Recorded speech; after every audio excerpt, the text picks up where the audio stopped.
Eu quero que você pense em você mesmo como se você fosse uma cebola. A cebola, ela tem aquele bulbo no interior dela e ela tem várias camadas que cobrem esse bulbo. Eu quero que você pense em você como uma cebola da seguinte forma. No centro dessa cebola, no centro do seu ser, existe aquele seu corpo mais denso, o corpo físico, né? Energia vibrando numa frequência tão baixa, um comprimento de onda tão pequeno, que essa energia se transforma em matéria. Aula de física do colegial. Matéria é energia condensada. Corpo físico. E eu quero que você pense nas demais camadas da cebola como outros corpos que vão se tornando cada vez mais sutis, caminhando da direção do corpo físico, do mais denso de todos, em direção ao seu corpo mais energético, seu corpo mais espiritual, seu corpo mais conectado com tudo que há, com a presença divina eu sou, com a consciência crística, o que você quiser chamar. Nós temos 4 corpos inferiores, a gente tem o corpo físico, a gente tem o corpo mental, a gente tem o corpo emocional e o corpo energético, e a gente tem muitos outros corpos, né? Mas quando eu falo para você, pense em você como uma cebola. Eu estou dizendo, pense em você como algo além do seu corpo físico, como algo além da sua mente, como algo além desse fluxo energético das suas emoções, como algo além até do seu campo eletromagnético, né? O campo eletromagnético ele é gerado onde quer que exista energia, impulso elétrico, existe um campo eletromagnético. Então, não é uma exclusividade do ser humano, né? Os animais, as plantas, nós temos esse campo eletromagnético. E eu quero que você pense em você como uma cebola, porque eu quero que você pense em você como uma criatura de consciência superior. Uma criatura com uma consciência que transcende os limites da sua mente. Uma consciência que transcende aqueles 3 a 5%, a ponta do iceberg da sua vida mental, enquanto o seu inconsciente ocupa de 95% a 97%. Eu quero que você pense em você como um todo. Porque esse todo sabe o que é melhor para ele. Esse todo sabe qual é a direção na qual ele deveria caminhar. Esse todo sabe quais são as estagnações, quais são os focos de água parada. E a água parada é a água que dá dengue, né? É a água que causa doença. Ou melhor, não é a água que causa doença, mas é a água com condições ideais de se transformar num meio hospitaleiro. Para que vírus, para que bactérias, para que qualquer tipo de corpo se aloje, se reproduza e cresça. É na água parada que isso acontece, né? Tanto é que na medicina chinesa o conceito de adoecimento implica em estagnação de energia, né? Tal qual uma mangueira que você dobra em algum lugar, essa energia está sobrando, em outro lugar essa energia está em excesso. Existe uma estagnação ali, e essa estagnação é causadora de adoecimento, de sofrimento, de dor, de desconfortos variados, né?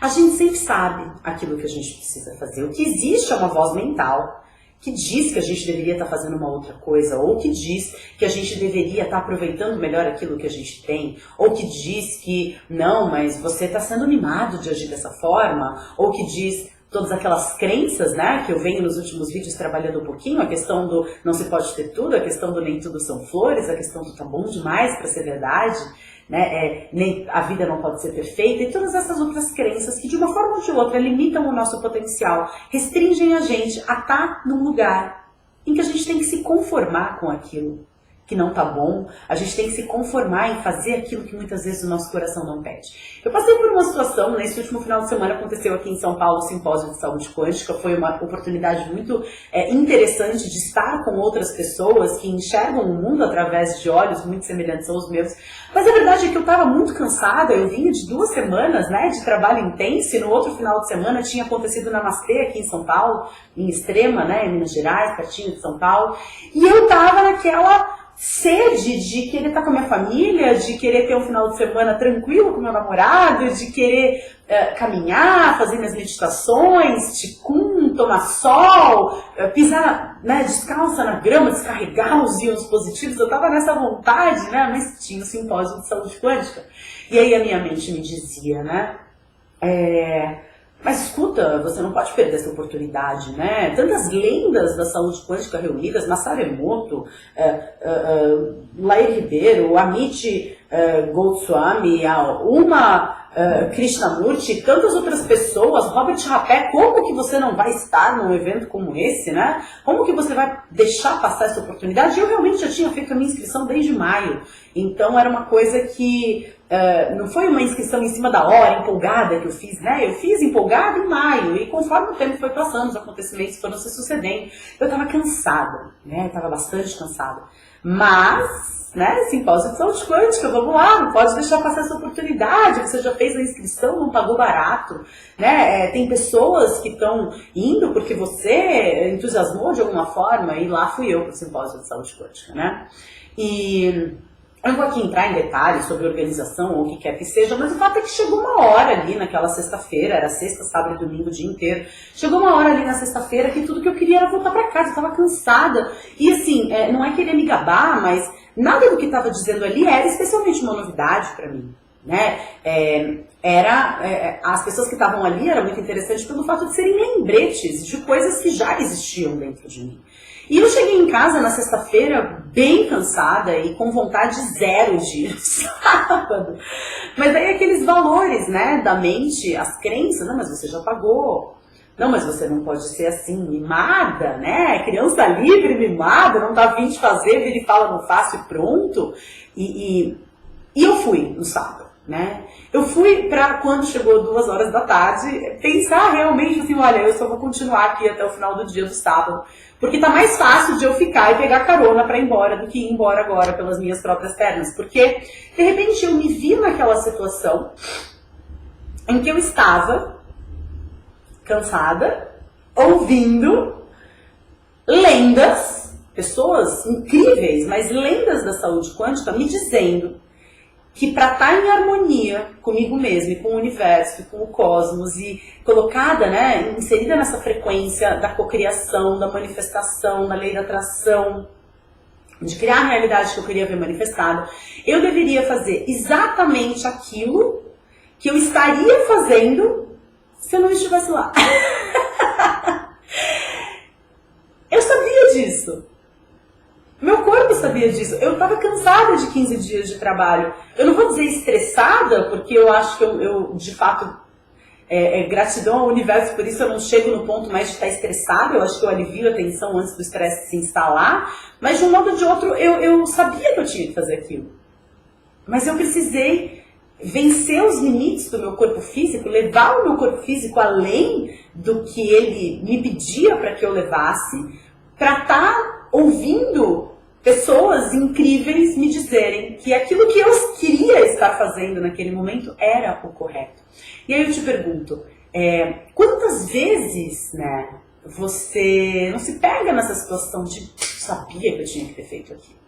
Né? Eu não ouvi a minha intuição. Você pode chamar essa sabedoria da sua super cebola do que você quiser. Você pode chamar isso de intuição, você pode chamar isso de sexto sentido, você pode chamar isso de poder do eu sou, de consciência crística, você pode chamar isso de Soham, você pode chamar isso do que você quiser. Você sabe. O que existe é muitas vezes uma pressão muito grande para que você abandone as suas próprias crenças de lado, para estar fazendo coisas em nome de agradar outras pessoas, ou em nome de não decepcionar outras pessoas, em nome de você atender às supostas expectativas que as pessoas têm em relação a você. Mas a verdade é que você sabe aquilo que você deveria estar fazendo.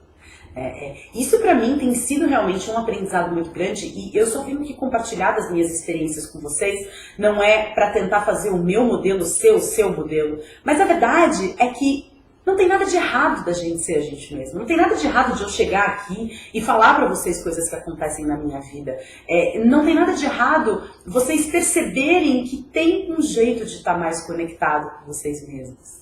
E é por isso que eu falo das minhas experiências, especialmente durante esse ano de 2013, em que a minha rotina mudou tanto, até por conta dos vídeos, né? Eu já comentei algumas vezes aqui, e para mim é um trabalho sempre constante de lidar com essa questão do que eu quero estar fazendo agora, né? Eu recebo cerca de 200 e-mails por dia. Eu não tenho como dar conta disso, eu não tenho uma secretária, né? As pessoas às vezes falam, quero visitar o seu espaço. É impossível que alguém visite o meu espaço, porque o meu espaço sou eu aqui dentro. Eu não tenho uma assessoria de imprensa, eu não tenho pessoas que leiam os e-mails e respondam por mim. Eu sou só a Flávia. E eu não comecei a fazer esse vídeo para criar um grande império, ou uma grande clínica, ou uma grande corporação, ou um grande instituto. Não, eu comecei a gravar esses vídeos porque eu sentia falta de gente compartilhando quem eles são verdadeiramente. Né? A gente vê muita gente falando da teoria, mas não falando de si mesmo. E essa foi a minha intenção ao começar a fazer os vídeos, foi compartilhar as minhas ideias. O que isso trouxe como consequência é uma coisa que até agora eu estou fazendo um certo esforço para conseguir equilibrar e para conseguir rebolar e para conseguir segurar os pratinhos. E peraí, isso daqui tá caindo, deixa eu segurar um pouquinho, né? Eu cheguei num ponto de que realmente eu preciso escolher se eu leio os e-mails das pessoas que eu me sinto muito grata por esse carinho, mas eu tenho que escolher em alguns momentos se eu respondo um e-mail de uma pessoa que está contando uma situação da sua vida desse tamanho ou se eu tô com a minha família. Né? Eu preciso escolher se eu atendo uma pessoa que me solicita, por favor, me atende, ou se eu almoço. E eu preciso muitas vezes escolher o meu descanso. Muitas vezes eu me cobro, muitas vezes eu falo, poxa, mas tal pessoa está precisando, você tinha que ajudar. E eu falo, não, eu não tenho que ajudar. Qual é o valor que está por trás da minha atitude? Quando eu escolhi ir para o simpósio de saúde quântica, tinha o valor da curiosidade, mas tinha o valor do eu já paguei. E eu não posso desperdiçar. Tinha o valor do, poxa, mas eu paguei tão caro, tanta gente que não tem essa oportunidade e eu vou jogar esse dinheiro fora. Assim como muitas vezes, quando eu respondia e-mails, eu tentava dar conta de toda essa demanda que eu tinha, muitas vezes eu fazia pelo valor errado, eu fazia para os outros não ficarem chateados comigo, ou eu fazia porque eu sentia que a pessoa precisava e acho que tinha muita de arrogância minha por trás disso, porque eu preciso salvar a pessoa, eu não posso salvar ninguém, eu posso salvar a mim mesma, eu posso olhar para as necessidades da minha super cebola e eu posso falar, minha super cebola está me pedindo para ir para o parque fazer ticum, ou a minha super cebola está pedindo para eu meditar, ou a minha super cebola está pedindo para eu namorar. É só isso que eu posso fazer. E só o que eu posso fazer é gravar esses vídeos e falar para vocês fazerem, se o coração de vocês concordar com isso, se isso fizer sentido na vida de vocês, que vocês fazerem aquilo que o coração de vocês pede, que a sabedoria superior de vocês, a super cebola de vocês pede. E aí as pessoas podem me falar, mas isso que você está ensinando é muito irresponsável. E se for um esquizofrênico? E se for um maluco? E aí, assim, é claro, gente, que eu não tenho como controlar o acesso das pessoas aos meus vídeos, mas de modo geral, eu não acredito em pessoas loucas, eu acredito em pessoas desconectadas da própria verdade. Eu acredito em pessoas que se perdem nas imagens refletidas nos espelhos das outras pessoas. Eu acredito em pessoas tão preocupadas em serem amadas pelos outros que se esquecem de que a fonte superior, suprema e soberba de amor está aqui dentro. E aí eu te pergunto, o que você pode fazer para se amar um pouco mais no dia de hoje? Para se aproximar de quem você é? Fica a minha pergunta. Um grande, enorme beijo para todos vocês. Namastê e a gente se vê já já. Beijo.